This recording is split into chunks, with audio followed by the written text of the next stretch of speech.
Hello my dear friends, मैं रियासत चौधरी आपका अपने इस यूट्यूब चैनल पर बहुत बहुत स्वागत करता हूं। तो दोस्तों, आज हम पढ़ने वाले हैं प्रैक्टिस सेट। प्रैक्टिस सेट जो रहेगा ये एसएससी में सीजीएल, सीएचएसएल या सीपीओ या एमटीएस या आप किसी और भी कंपटीशन की तैयारी कर रहे हैं, बैंकिंग, रेलवे या स्टेट पुलिस या किसी जहां पर भी हमें अर्थमेटिक देखने के लिए मिलता है, सभी के लिए काफ़ी बेनिफिशियल रहेगा, क्योंकि ये कहीं ना कहीं हमें देखने के लिए मिलते रहते हैं क्वेश्चन।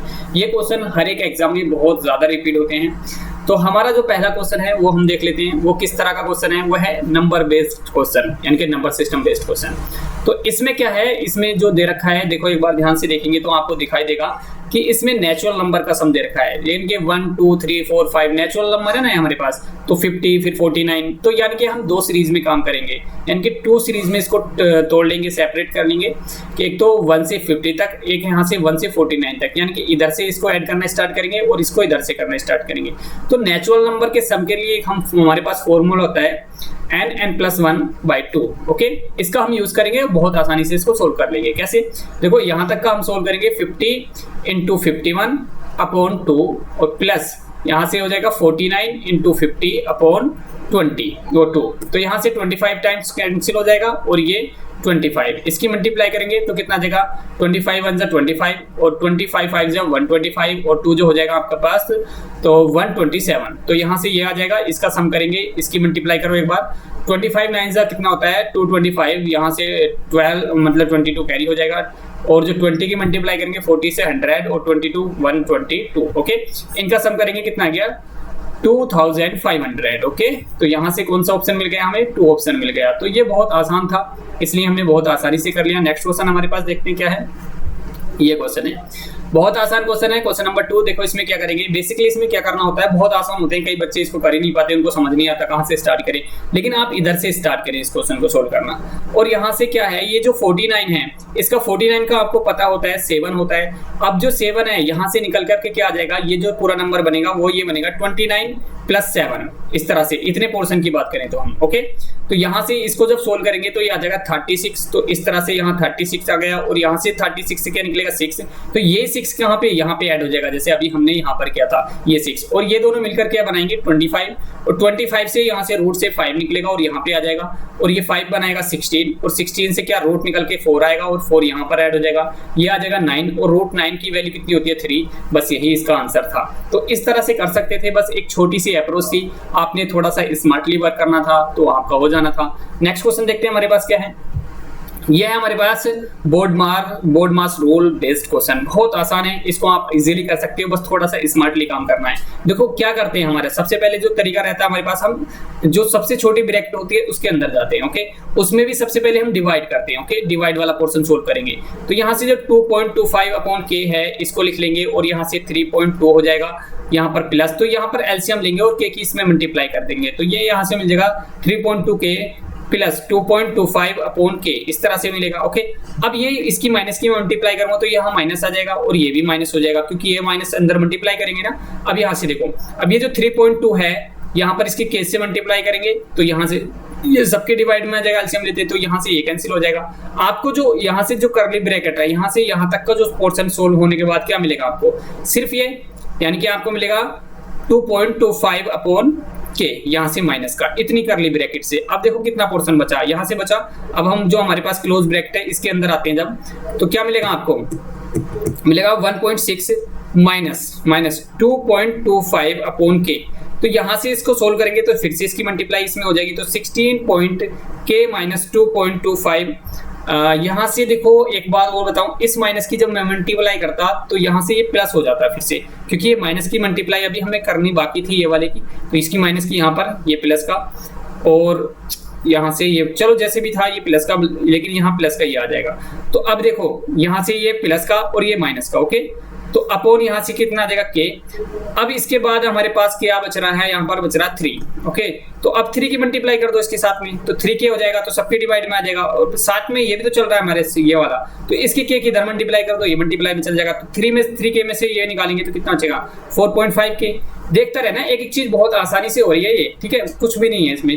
तो यहाँ से कितना हो जाएगा आपके पास ये वाला, अब जो ये माइनस है ये वाला माइनस, तो ये माइनस यहाँ पर ये माइनस करेगा और ये वाला भी माइनस कर देगा। देखो ये वाला जो माइनस है ये वाला माइनस इस अंदर मल्टीप्लाई करेगा, जो भी हमारा प्लस का था इसको माइनस का कर देगा। ओके, तो यहाँ से क्या हो जाएगा हमारे पास, तो ये हो जाएगा माइनस के 2.25 और यहाँ से हो जाएगा 0.65 के। अब देखो इसको इनमें से माइनस करेंगे तो हमारे पास बचेगा 0.75 के और ये इधर आके प्लस का हो जाएगा तो 2.25। तो यहाँ से ये 3 टाइम्स कैंसिल हो जाएगा, तो के की वैल्यू कितनी आएगी 3, तो यहाँ से 3 बी ऑप्शन आ जाएगा इसका। तो ये बहुत आसान था, थोड़ा स्मार्टली करना था, फास्ट करना था, इतना बस थोड़ा सा सोच के समझ के, मतलब कहीं पर माइनस प्लस की कोई मिस्टेक ना हो जाए, इन चीजों को ध्यान में रखते हुए अगर आप क्वेश्चन को सोल्व करते हैं तो बहुत आसानी से हो जाता। नेक्स्ट क्वेश्चन देखते हैं हमारे पास क्या है। क्वेश्चन नंबर 4 है कि एक सर्कल है, a circle is inscribed in A triangle ABC is touches the sides AB, BC and AC at the point R, P and Q respectively. Okay, if AQ equal to 4.5 centimeter, PC equal to 5.5 centimeter, बहुत आसान है। BR equal to 6 centimeter, बस इसमें क्या दे रखा है कि भाई एक ट्राइंगल दे रखा है, यहाँ पर मान लो हमारे पास ट्राइंगल है और उसने कहा है कि ट्राइंगल के अंदर एक क्या है हमारे पास सर्कल है। तो मैं एक सर्कल और ड्रॉ कर लेता हूँ, ठीक है। मान लो मेरे पास जो सर्कल है यहाँ से मैं थोड़ा सा गोल सा बन जाइए भाई, क्योंकि मेरे से सर्कल बनाने में बड़ी दिक्कत हो रही है, वो भी ट्रायंगल के अंदर, ठीक है।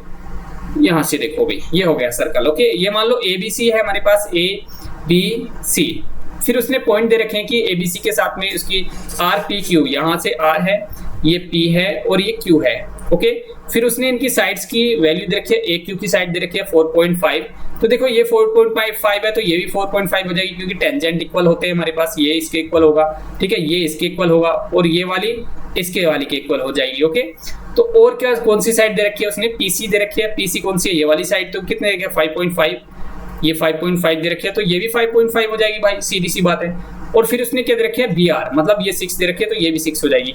तो क्या पूछ रहा है, पैरामीटर पूछ रहा है, मतलब सारा यहाँ से आपने नापने स्टार्ट करोगे, यहाँ से ये पैरामीटर तो होता है और यहाँ से जाओगे, यहाँ से नापते हुए जाओगे और ये सारा कितना हो जाएगा, देखो 4.5 दोनों मिलकर कितना हो गया 9, ये और ये मिलकर कितना हो गया 11 और ये मिलकर कितना हो गया 12, तो इनका सबका सम करोगे कितना हो गया 20, 32, तो यहाँ से 32 आंसर आ गया भाई, इसका C ऑप्शन था। नेक्स्ट क्वेश्चन देखते हैं हमारे पास क्या है। यहाँ से देखो भाई, इस क्वेश्चन को मैं 2 तरीके से आपको बताऊंगा कैसे कैसे करेंगे, वो ध्यान से देखना है अपने। सबसे पहले आप ये देखो कि भी इस क्वेश्चन को हम कैसे कर सकते हैं। एक सबसे अच्छा तरीका होता है ट्रिग्नोमेट्री का, कि आप कोई एंगल लेट करो अपने हिसाब से, कहाँ से करना है 0 से 90 के बीच में, और उनकी वैल्यू जब उनको पुट करें तो यहाँ पर 0 मिल जाए। तो देखो मैं 30, यहाँ पर 0 तो करना नहीं है, क्योंकि 0 भी आप कर सकते हैं लेकिन 0 से 0 मिलेगा ही नहीं, ठीक है। यहाँ पर 4 बचेगा और 0 की वैल्यू किसकी, इसकी कितनी होती है 1 होती है, तो यहाँ से 5 तो 1 आ जाएगा, तो इसका मतलब ये तो नहीं है। तो हम क्या करेंगे फिर 30 देख लेते हैं एक बार, 30 थीटा की वैल्यू 30 रख करके, तो 30 यहाँ से रखेंगे तो हो जाएगा 1/2, मतलब 30 हो जाएगा 1/4, तो 4 से 4 मतलब 2 कैंसिल हो जाएगा, तो 1/2 और 2 के यहाँ से माइनस करेंगे तो 3/2 हो जाएगा, ठीक है।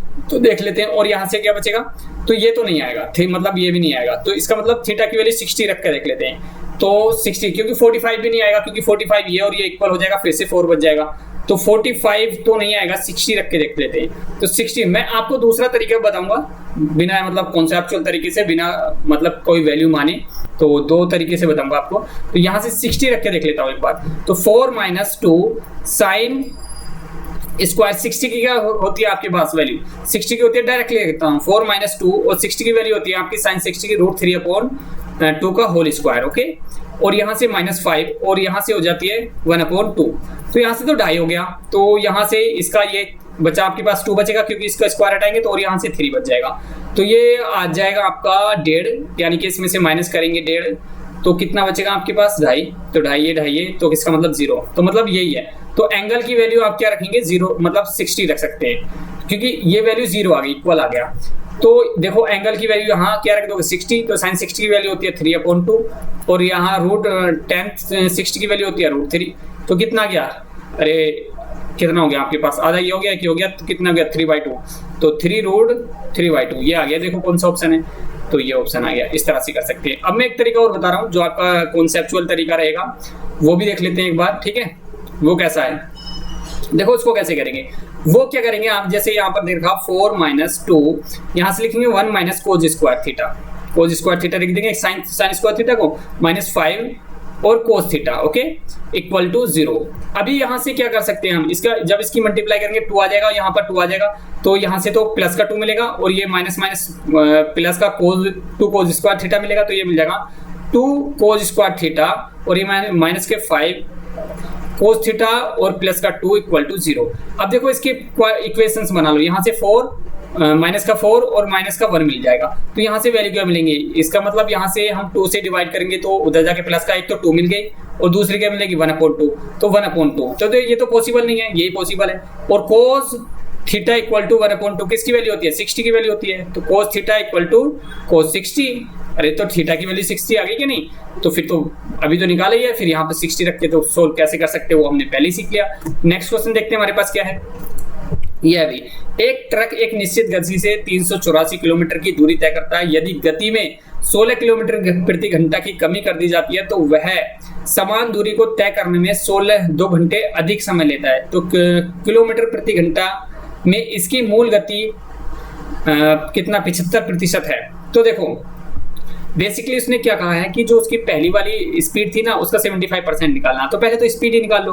तो इसका मैं एक शॉर्ट तरीका बताऊंगा, अगर आप क्या करते हो दूसरे तरीके से करते हो x मान के, तो पहली मान लो पहली x किलोमीटर प्रति घंटा थी, तो दूसरी कितनी हो जाएगी x - 16, क्योंकि उसने 16 किलोमीटर प्रति घंटा की स्पीड घटा दी।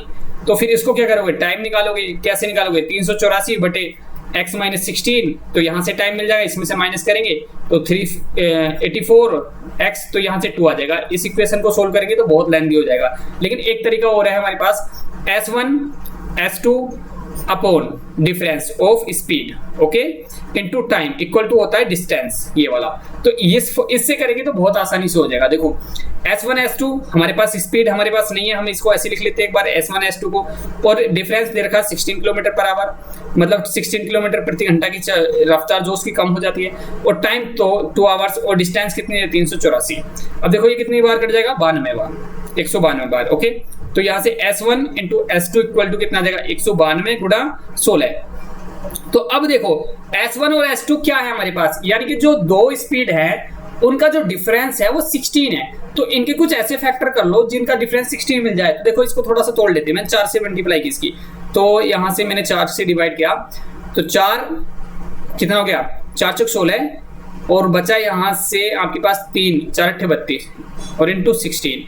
तो यहाँ से देखो 16 की और 16 की मल्टीप्लाई करूँगा तो कितना मिलेगा, 48 इंटू 16 चौका 64। देखो तो अब देखो जरा इनके बीच की डिफरेंस कितना है, कितना डिफरेंस है, 16 का डिफरेंस है, ओके। देखो 48 प्लस 16 कितना हो गया, 64।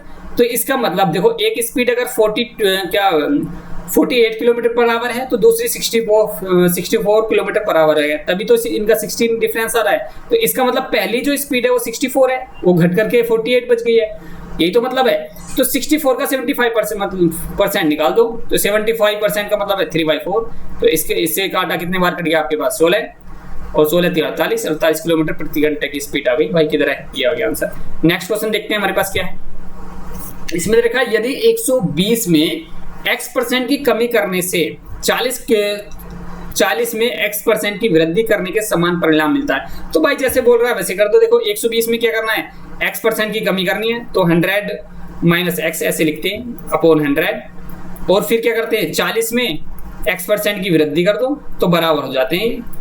लो जी हो गया सोल्व, इससे ये कैंसिल हो गया, 40 से कितनी बार, 3 बार कैंसिल हो गया। इसको सोल्व करो जरा, कितना आ गया, 300 माइनस 3x इक्वल टू कितना आ गया, 100 और प्लस x, ओके। तो इधर के 4x हो जाएगा और इधर से 2x हो जाएगा। तो 4x यहाँ से कितना का 200 आ गया, इस साइड में जाए 100 इधर आया तो माइनस घट जाएगा ना, और यहाँ से 4x आ गया। तो x इक्वल टू कितना आ गया, 50। तो 50 किलोमीटर पर क्या हो गया आपके पास, 50% हो गया, ओके। तो x की वैल्यू 50% हो गई। अब बोल रहा है कि तो 210 का x% 180 के x प्लस 20% से कितने ज्यादा है। तो इसका x% मतलब 50%, 210 का 50% कितना हो गया, 110, 105। 210 का 50% आ जाए 105। अब यहाँ से 180 का 70% निकालो, तो 180 का 70%, क्योंकि 50 और 20 कितना हो गया, 70 हो गया। तो 70% 60/10 यानी कि 0 कैंसिल हो गया, और कितना हो गया आपके पास 126, 18 7 126। तो कितना ज्यादा है भाई, किस ज्यादा है, किस पर, 126 पर, इंटू 100 निकाल लो कितना आ गया भाई। तो 7 से काट दो, 7 से कट जाएगा, हाँ 7 21 और यहाँ से काट दो 7 7 7 8 56 और यहाँ से कितना कट गया 6 बार, तो कितना गया 66.66% आ गया। कौन सा ऑप्शन है, सी ऑप्शन हो गया। तो इस तरह से कर सकते थे। नेक्स्ट क्वेश्चन देखते हैं हमारे पास क्या है। एक वस्तु पर अर्जित लाभ जब उसे 1000 रुपये में बेचा जाता है तो जो हमें लाभ मिलता है, देखो क्वेश्चन को ध्यान से समझना पड़ेगा। जब जो हमें लाभ मिलता है एक वस्तु पर, जब उसे 1000 रुपये में बेचा जाता है और 200 रुपये में बेचने पर हुई हानि का कितना होता है, 19 गुना होता है। देखो यहाँ से और यहाँ तक एक साथ पढ़ेंगे तब क्वेश्चन समझ में आएगा। उसने कहा है कि जो हमारे पास 1000 रुपये में कोई आर्टिकल सेल किया गया तो जो प्रॉफिट हुआ 200 रुपये में जो आर्टिकल बेचा गया उसकी हानि से कितना है, 19 गुना ज्यादा है। मतलब 200 रुपये में हानि हुई है तो इसका मतलब उसका कॉस्ट प्राइस कहीं यहाँ पे होगा 200 से ऊपर और 1000 से नीचे, यही मतलब है ना। तो जो 200 रुपये में बेचा है उसमें जो हानि हुई है, मान लो x% की हानि हुई है, तो जो प्रॉफिट हुआ है वो 19x का 19 गुना हुआ है। तो मतलब ये हो गया। तो मैं क्या कह सकता हूँ कि इसके बीच की 200 और 1000 के बीच की डिस्टेंस क्या होगी, डिफरेंस क्या होगा, 19x और x मतलब 20x और एक्चुअल डिफरेंस कितना है 800, तो इक्वल टू 800। अरे एक्चुअल डिफरेंस 800 दे रखा है और हमारे पास जो प्रॉफिट और लॉस में है वो 20x दे रखा है, तो x की वैल्यू कितनी आ गई 40। तो इसका मतलब 40 का लॉस हुआ क्योंकि हमने 40 तो माना था x। तो फिर वो वस्तु कितने की हो गई, 40 का लॉस हुआ तो 240 की। अब क्या कह रहा है कि 25% प्रॉफिट लेना हो तो कितने की बेचेगा, तो 125% निकाल दो। 125% 25% प्रॉफिट लेना तो 1 0 से 1 0 कैंसिल हो गया। या डायरेक्टली काटो 25 से 5 बार, 25 से 4 बार, 4 से काटो ये कितना 6 बार, कितना गया 300। तो 300 आ गया आपका आंसर, ये आ गया। नेक्स्ट क्वेश्चन देखते हैं हमारे पास क्या है। क्वेश्चन हमारा है 512 सेंटीमीटर आयतन वाले 3 घनों को एक घनाव से एक सिरे से दूसरे सिरे तक जोड़ा जाता है। 3 घनों को मिलाकर घनाव के कुल पृष्ठीय क्षेत्रफल का अनुपात कितना होगा। बहुत आसान क्वेश्चन है भाई, इसमें कुछ नहीं करना। देखो क्या दे रखा है उसने ये क्या रखा है कि भाई एक जो है हमारे पास एक क्यूब है, ओके, एक क्यूब है और यहां से मान लो ये क्यूब है तो उसका जो आयतन हमारे पास दे रखा है, उसका आयतन मतलब उसका वॉल्यूम दे रखा है 512। अगर वॉल्यूम 512 है तो ए क्यूब की वैल्यू है, तो ए की वैल्यू कितनी हो गई आपके पास 8। अरे इसका क्या निकालेंगे, क्यूब रूट निकालेंगे, तो इसका मतलब साइड जो होगी 8 हो गई इसकी, ओके। तो उसने कहा है कि ये जो इसका जो क्या है सरफेस है, इन 3 क्यूब का सरफेस को मिलाकर, मतलब ऐसे कह सकते हैं कि 3 क्यूब को मिलाकर एक क्यूबॉइड बनाया गया है। मतलब कैसे, देखो मैं बना के दिखा देता हूँ। यहाँ पर ये यहाँ पर मान लो एक इस तरह से तीनों को मिलाकर एक क्यूबॉइड बना दिया इस तरह से, ओके। तो मतलब 8 सेंटीमीटर यहाँ तक, 8 सेंटीमीटर या मीटर जो भी 8 है तो 24 हो गई, तो मतलब लेंथ हो गई 24। लेकिन ये तो 8 ही रहेगी, ये भी 8 रहेगी, ओके। तो इसका जो सरफेस एरिया होगा और ऐसे ऐसे 3 क्यूब का जो सरफेस एरिया होगा उनका रेशियो पूछ रहा है। तो बहुत आसान है। तो इसका सरफेस एरिया कितना होता है, क्यूब का होता है 6a स्क्वायर, लेकिन कितने का लेना, 3 का। और यहाँ पर इसका लेना है तो इसकी साइड क्या होती है 2lb plus bh plus hL, ये तो होता है। तो यहाँ से देख लो इसका होता है 6 और 8 इंटू 8 और इंटू 3 इक्वल टू 2। और यहाँ से कितना आ जाएगा आपका 24, क्योंकि एक साइड इसकी 24 है, और 8 प्लस 8 इंटू 8 और प्लस कितना हो जाएगा 8 इंटू 24। तो यहाँ से देखो कॉमन आ रहा है 8 यहाँ से आ रहा है, 8 यहाँ से भी आ रहा है, क्योंकि 3 इंटू 8 है ये, और यहाँ से भी 3 इंटू 8 है, तो 8 यहाँ से आ रहा है। तो इसका मतलब 8 ये वाला ये वाला ये वाला, और ये किससे कैंसिल हो जाएगा, इस वाले से कैंसिल हो जाएगा। और 2 से ये कितनी बार कैंसिल हो जाएगा, 3 बार। तो इधर तो आ गया 9, और यहाँ से कितना बचा आपके पास 3 ये बचा, 1 ये बचा और 3 ये बचा, कितना हो गया 3 3 6 और 1 7, तो 7। तो कितना रेशियो आ गया 7 और 9 का रेशियो, ये ऐसे ले सकते हैं। तो 7 9 का रेशियो आ गया। इस तरह से सोल्व करते हैं। अगर भाई ये आपको समझ में नहीं आया तो आपको इससे पहले बहुत सारी चीजों को समझने की जरूरत है। कोई बात नहीं, आप इसको एक बार स्किप करो। बाकी जब आपको बेस थ्योरी पढ़ाएंगे, इसकी बेसिक कॉन्सेप्ट पढ़ाएंगे, तो वहां पर आपको सारा समझ में आ जाएगा। अभी प्रैक्टिस सेट हो रहा है तो ये उन बच्चों के लिए ज्यादा बेहतर है जो पहले से बेसिक चीजों को सोल्व कर चुके हैं। नेक्स्ट क्वेश्चन देखते हैं हमारे पास क्या है। एक छात्र को पास होने के लिए 30% अंक प्राप्त करने होते हैं। यदि वह 40 अंक प्राप्त करता है और 20 अंकों से अनुत्तीर्ण हो जाता है तो परीक्षा के लिए निर्धारित अधिकतम अंक प्राप्त मतलब कितने करने हैं या अधिकतम अंक ज्ञात करने हैं आपने। देखो बेसिकली इसमें क्या दे रखा है, 30% पास होने के लिए चाहिए उसको। ओके, उसको जो अंक मिलते हैं वो कितने मिलते हैं, 40 मिलते हैं। अगर 20 और मिल जाते तो पास हो जाता है। इसका मतलब 20 और मिल जाते तो 60 अंक हो जाते और 60 पे पास हो जाता। और पासिंग मार्क परसेंटेज में कितनी है, 30%। ओके, तो 100% की वैल्यू निकालो। 100% की कैसे निकालोगे, इसको 30 से डिवाइड करो, 1% की आ गई, 100% की इस तरह से निकाल लो। तो ये आ गया 200 नंबर, यानी कि 200 मार्क्स का वो एग्जाम था। तो जितना आसान था। नेक्स्ट क्वेश्चन देखते हैं हमारे पास क्या है। एक विद्यालय में 90% छात्र अंग्रेजी में उत्तीर्ण हुए, 85% गणित में उत्तीर्ण हुए और दोनों में जो उत्तीर्ण हुए वो है 150। ओके, तो बताने हैं अनुत्तीर्ण नहीं हुआ मतलब इन्हें कोई भी, तो छात्रों की कुल संख्या कितनी है। देखो इसमें मैं बताता हूँ, जब आपको इस तरह के क्वेश्चन आते हैं कि भाई 90% इसमें मतलब उत्तीर्ण हुए, इसमें भी उत्तीर्ण हुए थे, दोनों में तोड़ कैसे निकालते हैं कि दोनों में उत्तीर्ण कैसे हुए। तो इन दोनों का सम कर लो, कितना आ गया आपके पास 175। अब ये जो 175 है इसके क्या 100 माइनस कर दो, जो 100 माइनस करने के बाद 75 आया वो जो है वो दोनों में उत्तीर्ण छात्र है। और 75% की जो वैल्यू दे रखी है वो दे रखी है 150 और यहाँ से 1% की आ गई, 1% की वैल्यू 2, तो 100% की वैल्यू कितनी आ गई, 100% की निकालेंगे 200। लो जी आ गया टोटल, ये आ गया 200 आ गया। ठीक है, टोटल छात्र जो थे 200 थे। देखो ये चीजें मैं पहले ही परसेंटेज में पढ़ा चुका हूँ, क्योंकि अभी मैं ज्यादा डिटेल में नहीं समझा सकता ये कैसे किया, कैसे मतलब ये सोल्व हुए, वो परसेंटेज के मैं लेक्चर पहले डाल चुका हूँ, तो वहां से आप देख सकते हो। नेक्स्ट क्वेश्चन देखते हैं हमारे पास क्या है। जब एक संख्या का 60% किसी अन्य संख्या से घटाया जाए तो उसका तो दूसरी संख्या घटकर अपने का 52% रहेगा ही। तो पहली संख्या दूसरी संख्या का अनुपात क्या है, बहुत आसान है। देखो जब एक संख्या x का 60% ओके किसी अन्य संख्या से घटाया जाए, मतलब किसी y संख्या से घटाया जाए, मतलब एक संख्या का x% y से घटाया जाए, तो दूसरी संख्या अपने का 52% रह जाती है। मतलब ये जो पहली वाली संख्या है वो कितनी रह गई, अरे ये वाली तो ठीक है, ये कितने का रह गई 52% रह गई। तो ठीक है सोल्व कर लो, अब इक्वेशन बन गई। तो यहाँ से ये परसेंटेज यहाँ पे आ जाएगा, इसको हटाओ और यहाँ पर इसको हटाओ, यहाँ पे ये आ जाएगा, तो ये आ जाएगा 100y ओके। और यहाँ से कितना आ जाएगा आपके पास, यहाँ से 60x, क्योंकि ये तो 100 से 100 कैंसिल हो जाएगा बाद में, इक्वल टू 52y।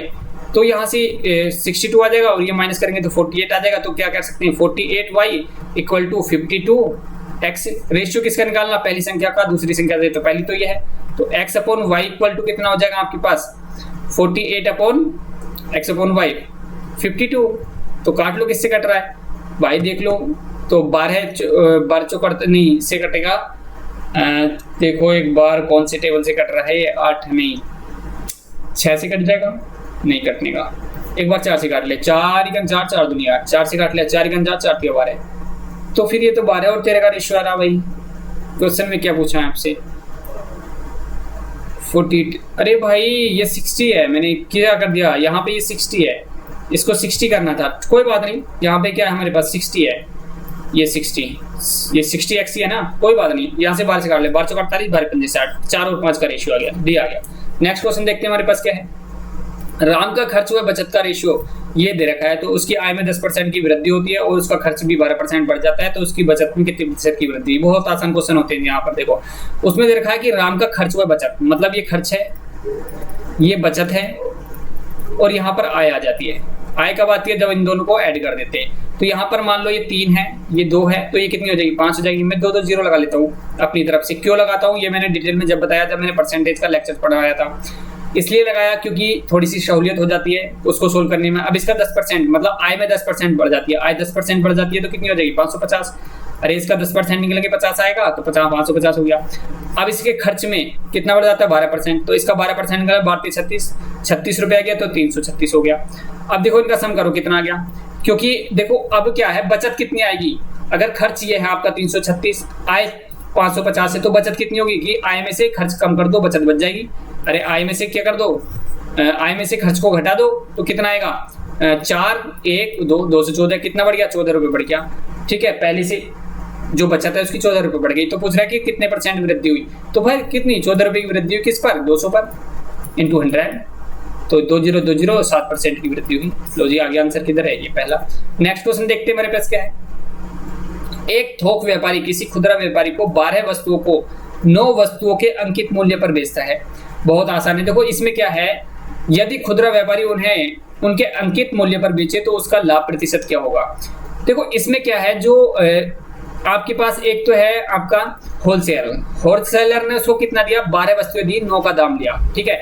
लेकिन उसको जो देना पड़ा, जो रिटेलर था उसको तो 9 के पैसे देने पड़े ना, तो उसको फायदा कितने का हुआ, 3 वस्तुओं का हुआ, किस पर, 9 पर। तो भाई अगर अंकित मूल्य पर बेचेगा तभी बेचेगा ना, कि 12 के पैसे ले लेगा वो, तो 3 का तभी फायदा होगा ना।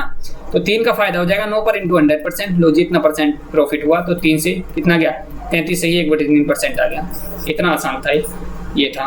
तो ये इसको थोड़ा सा ऐसे लिखना था, थोड़ा सा लिखने में मिस्टेक हो गई। नेक्स्ट क्वेश्चन देखते हैं हमारे पास क्या है। किसी पदार्थ का मूल्य 6 रुपए से किलोग्राम से बढ़कर 7.5 किलो प्रति किलोग्राम हो गया, यदि उस पर होने वाला खर्च को ना बढ़ाया जाए। तो देखो इसमें मैंने परसेंटेज में ऐसे बहुत सारे क्वेश्चन कराए हैं, और ये क्या मतलब है इनका, कैसे कैसे निकलते हैं, ये चीज तो आप वहीं से सीख सकते हैं, ठीक है। ये 6 से कितना हो गया, 7.5, तो अब कितना घटाना है, 1.5 घटाना है, किस पर, 7 पर। इनके रीजंस बताए मैंने, क्यों घटाना है, किस पर घटाना है, कैसे घटाना है, ये आ गया आपका।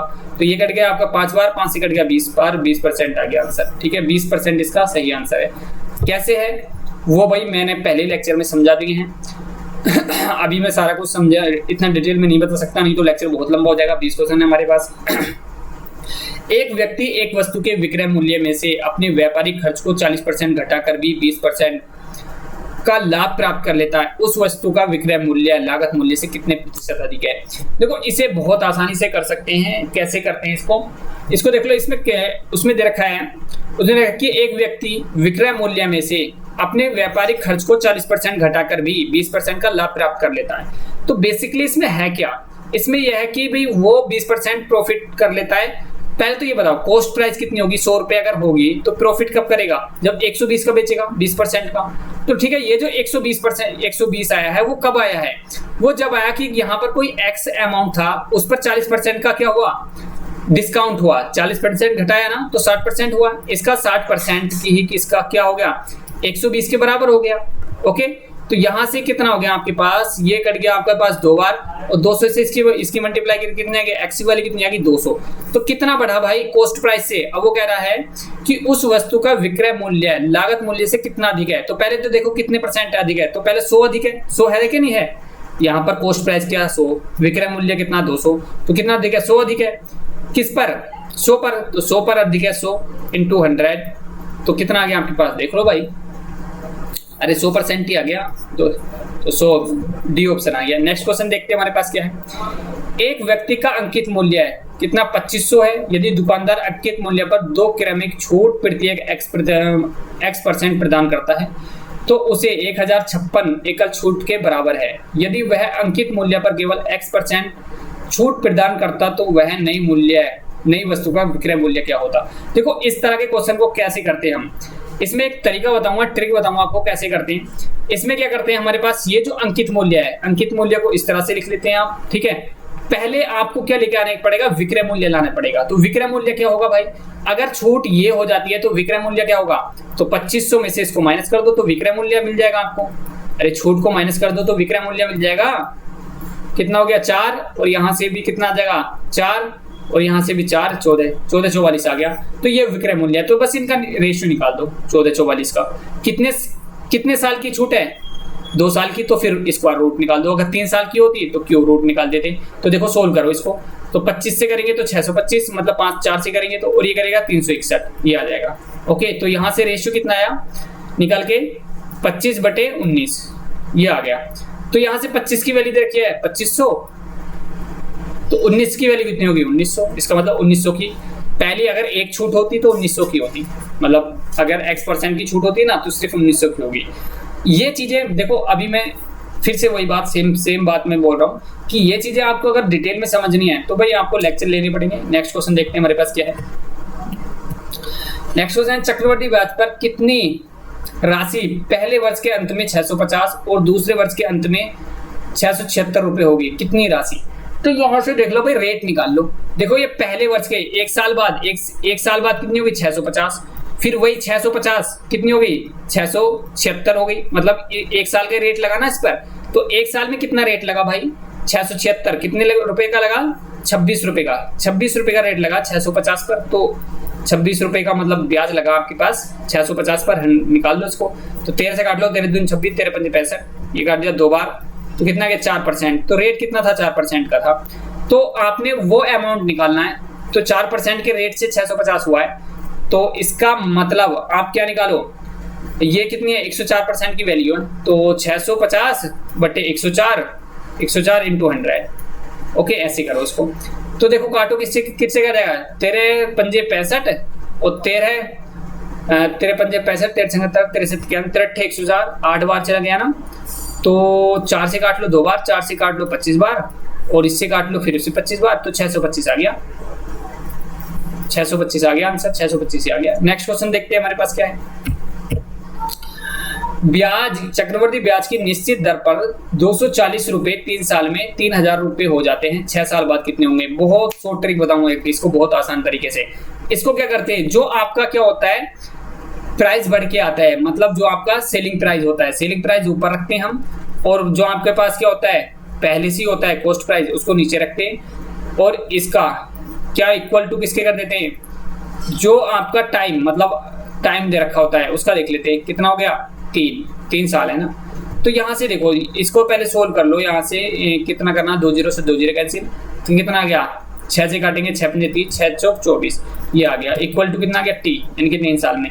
इसको 6 साल बनाने के लिए करेंगे 2 से मल्टीप्लाई करेंगे, तो यहाँ भी 2 से कर लेंगे, तो कितना गया 25 बटे 16, तो मतलब 6 साल में कितना हो जाएगा 25 हो जाएगा, कितने से 16 से। तो 16 की वैल्यू कितने रखी है, शुरू में कितनी वैल्यू थी 2400, तो 16 की वैल्यू 2400 रखी है, तो 1 की वैल्यू कितनी आएगी 2400 बटे 16, यही तो आ गई।